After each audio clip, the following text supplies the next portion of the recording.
ओम नमः शिवाय। दोस्तों, आपका हमारे चैनल पर स्वागत है। राहु केतु का तांडव हुआ समाप्त।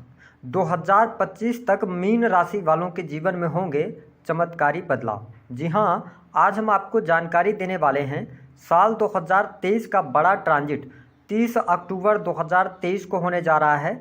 राहु केतु अपना राशि परिवर्तन करने जा रहे हैं। तो राहु केतु के इस राशि परिवर्तन का प्रभाव मीन लग्न या मीन राशि वालों के जीवन पर किस प्रकार से देखने को मिलने वाला है, और सबसे इम्पॉर्टेंट बात यह रहेगी कि राहु और केतु के ट्रांजिट के बाद आपके जीवन में कौन सी बड़ी खुशखबरी मिलेगी, वही किन चीज़ों को लेकर आपको सावधानी रखनी है, इसके बारे में भी जानकारी देंगे। तो चलिए वीडियो की शुरुआत करते हैं। देखिए, राहु की यदि हम बात करें तो राहु को आकस्मिक घटनाओं का कारक कहा जाता है।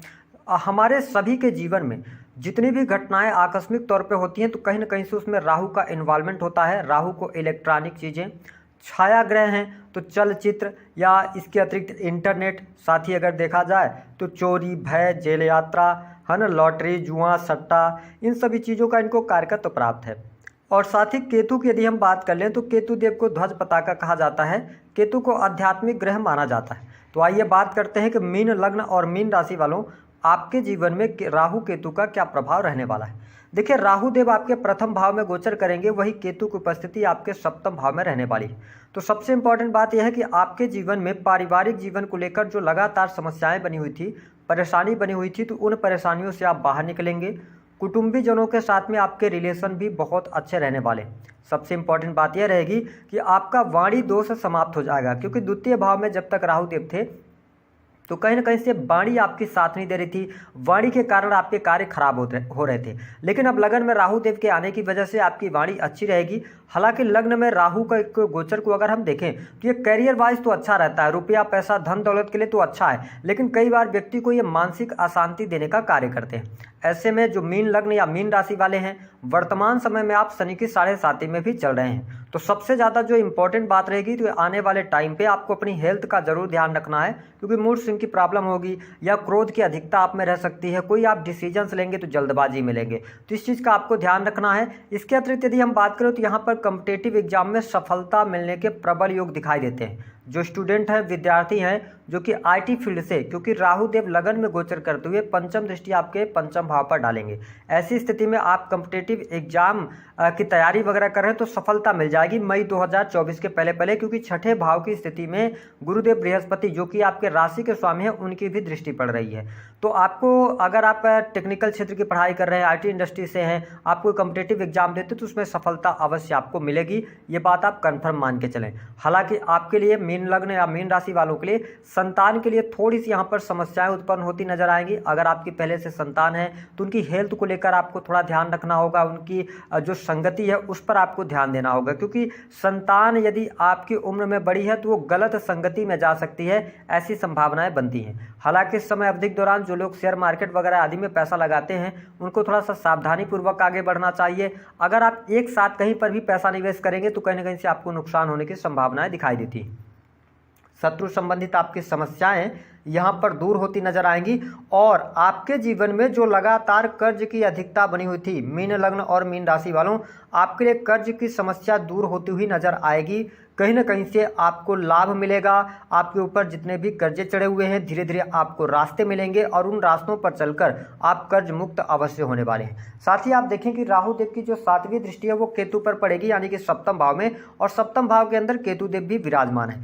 मैं हमेशा एक आपके लिए सजेशन ये करूंगा कि क्योंकि सप्तम भाव जो होता है ना वो आपके वैवाहिक जीवन का होता है, तो यहाँ पर मैं ट्रबल देख रहा हूँ, प्रॉब्लम्स यहाँ पर ज़्यादा क्रिएट हो सकती हैं, क्योंकि केतु जिस भाव में बैठता ना उस भाव से रिलेटेड चीज़ों में ये डिटैच करता है। तो मैं आपके लिए एक रेमेडी दे रहा हूँ, बहुत अच्छी रेमेडी दे रहा हूँ कि अगर केतु जिस भाव में बैठे हैं उस भाव से रिलेटेड चीज़ों के बारे में जितना ज़्यादा आप सोचेंगे उतना ज़्यादा उन चीज़ों से आपको प्रॉब्लम क्रिएट होगी। तो आप यदि बिजनेस कर रहे हैं तो अपने बिजनेस में आप एफर्ट्स लगाइए, मेहनत कीजिए, कितना लाभ मिल रहा है कितना नहीं मिल रहा है। अगर आप ये सोच नहीं रखते तो ऑलरेडी आपका बिजनेस चलता रहेगा। लेकिन केतु को प्यास भी कहा जाता है, तो आप खुद इस एग्जाम्पल से समझें कि अगर आपको प्यास लगी है और आप बार बार उसी चीज़ को अपने दिमाग में याद करते रहें तो रहेंगे रहेंगे तो आपकी प्यास जो होगी ना वो तेजी से आपकी प्यास बढ़ने लगेगी। लेकिन थोड़ा सा अपने माइंड को आप डाइवर्ट कर देंगे तो कुछ समय के लिए ऐसा भी होगा कि आपको प्यास लगी ये भी याद नहीं रहेगा। तो हम क्या कहना चाह रहे हैं कि आप अपने बिजनेस में काम कीजिए, अपने अगर आप पार्टनरशिप कर रहे हैं तो पार्टनरशिप टूट जाएगी, इस बात को आप नोट करके चलें। पार्टनरशिप आपकी नहीं चलने वाली। इंडिविजुअल बिजनेस कर रहे हैं तो आपको लाभ मिलेगा। इन्वेस्टमेंट अगर आप करना चाहते हैं तो इन्वेस्टमेंट के लिए जो टाइम होगा ना वो मई 2024 तक अच्छा नहीं है। मई 2024 के बाद आप इन्वेस्टमेंट करेंगे, बिजनेस में सुधार आएगा, नए बिजनेस आपके शुरू हो सकते हैं, बड़े ऑर्डर्स आपको मिल सकते हैं। तो ये चीज़ें आपके लिए मई में ज़्यादा बेटर होती नजर आएंगी, क्योंकि शनि के 7.5 जब भी व्यक्ति के जीवन में रहती है तो कहीं ना कहीं से व्यक्ति को भाग्य का साथ नहीं मिलता। आप बहुत ज़्यादा मेहनत करते हैं लेकिन उसका लाभ नहीं मिलता, तो इस चीज़ का आपको ध्यान रखना है। दाम्पत्य जीवन में मैं बहुत अच्छा समय नहीं देख रहा हूँ, कहीं ना कहीं से पति पत्नी के बीच में अलगाव जैसी स्थितियाँ, वाद विवाद बढ़ सकते हैं। हाँ, यदि आपके सप्तम भाव की स्थिति डैमेज है तो तलाक तक की भी स्थिति आ सकती है और बहुत अच्छी स्थिति नहीं होगी। और ये स्थिति आपके लिए कब बदलेगी ये भी जान लीजिए। ये मई 2024 से आपका दाम्पत्य जीवन एक बार पुनः अच्छा हो जाएगा। ये जो 5-6 महीने का टाइम पीरियड रहेगा ये आपके लिए टेस्टिंग का टाइम पीरियड रहेगा। यहाँ पर अगर आप थोड़ा सा भी अपने मार्ग से भटकते हैं तो आपके दाम्पत्य जीवन में प्रॉब्लम क्रिएट हो जाएगी। लेकिन मई 2024 के बाद आपका दाम्पत्य जीवन अच्छा होगा, जीवन साथी का सहयोग भी आपको बहुत अच्छा प्राप्त होगा। हम बात कर लेते हैं कि देखिए राहु देव की जो 9th दृष्टि है वो आपके 9वें भाव पर पड़ रही है, तो आपके लिए विदेश यात्रा के बहुत अच्छे योग बनते हैं। लंबी दूरी की आपकी यात्रा हो जाएगी। लेकिन जब भी आप लंबी दूरी की यात्रा करें तो अपने सामान का रख रखाव सही तरीके से करें। हालांकि पिता के साथ संबंधों में थोड़ी सी वैचारिक मतभेद रह सकते हैं, ऐसी स्थिति में देख रहा हूं। भाग्य आपका साथ देता नजर आएगा, तब भाग्य आपका साथ देगा जब आप धार्मिक रहेंगे, क्योंकि 9th हाउस पर राहु देव की दृष्टि पड़ रही है। इसका मतलब यह है कि कहीं ना कहीं से आप धर्म कर्म के कार्यों से आपकी रुचि जो होगी ना वो कम होगी। तो आप मीन राशि वाले हैं तो धार्मिक क्रियाकलापों से जुड़े रहें तो अच्छा रहेगा। हालांकि हम आपके कैरियर की बात करें, विशेष तौर पर जो लोग नौकरी कर रहे हैं, नौकरी करने वालों के लिए किसी भी प्रकार की समस्या नहीं। आपके लिए पद प्रतिष्ठा मान सम्मान की प्राप्ति, समाज के अंदर ख्याति बढ़ना, ये चीजें आपको यहां पर देखने को मिलेंगी और ये काफी लॉन्ग टर्म तक आपके लिए रहेगा।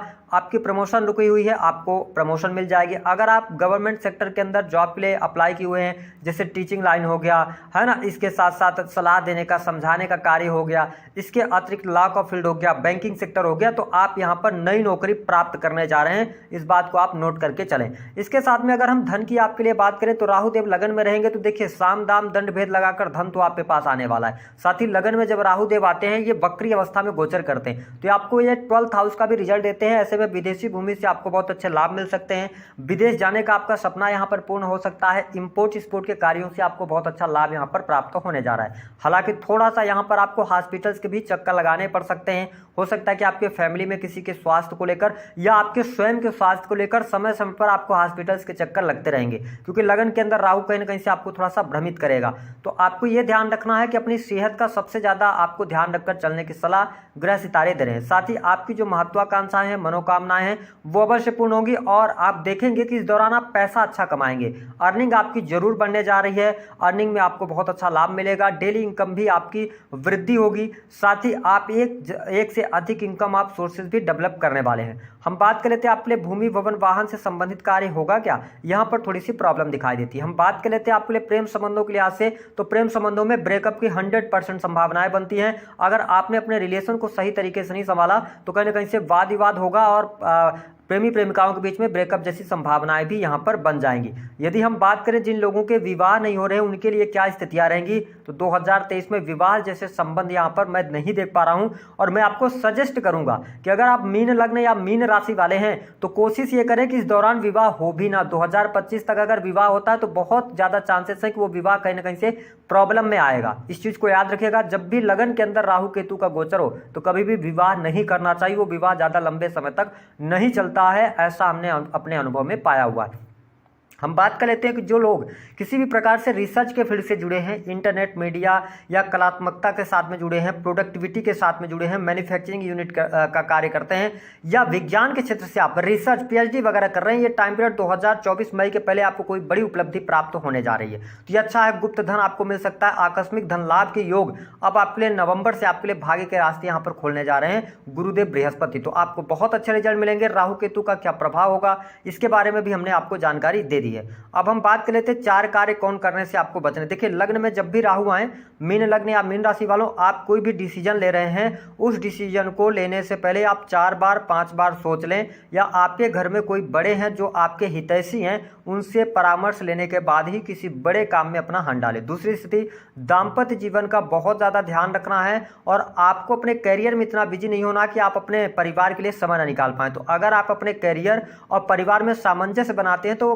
पारिवारिक जीवन उतना निगेटिव नहीं रहेगा, जीवन साथी के सहयोग भी मिल जाएगा। इस दौरान थोड़ा सा जीवन साथी से आप बहुत ज़्यादा एक्सपेक्टेशन कर सकते हैं और आपके जीवन साथी थोड़ा सा आपसे डिटैचमेंट वाला अपना रुख अपनाएंगे। तो थोड़ा सा यहाँ पे आपको समझना है। और अगर आपके मैरिटल लाइफ में कुछ प्रॉब्लम चल रही है तो बहुत ज़्यादा उसको तवज्जो नहीं देना, मतलब बहुत ज़्यादा उसको आपको सोचना नहीं। मैंने बताया ना कि केतु जिस भाव में बैठे, अगर आप उस भाव से रिलेटेड चीज़ों के बारे में सोचेंगे तो कहीं ना कहीं ये प्रॉब्लम क्रिएट आपके लिए करते रहेंगे। तो इस चीज़ का आपको ध्यान रखना रहेगा। इसके अतिरिक्त उपाय क्या करना, देखिए लगन के अंदर राहु है, मैं सबसे अच्छा उपाय आपके लिए बोलूंगा कि आप भगवान विष्णु की आराधना करते रहें, राहु केतु का शुभ प्रभाव आपको मिलेगा। दूसरी स्थिति कि आपको काले रंग के कपड़ों से बचना चाहिए जो हमारे मीन लग्न या मीन राशि वाले हैं, क्योंकि आपके ऊपर शनि की 7.5 भी चल रही है। साथ ही बुजुर्ग और बच्चों का सम्मान करना चाहिए, उनको खुश करने का प्रयास करना चाहिए, उनके साथ में अगर आप टाइम स्पेंड करते हैं तो अच्छा रहेगा, क्योंकि यहाँ पर शनि की 7.5 का ही प्रभाव ज़्यादा निगेटिव दिख रहा है ना। लेकिन आपके लिए क्या रहेगा, जब उपाय करेंगे तो आपको लाभ भी मिलेगा। चने की दाल का दान भी कर सकते हैं। तो दी गई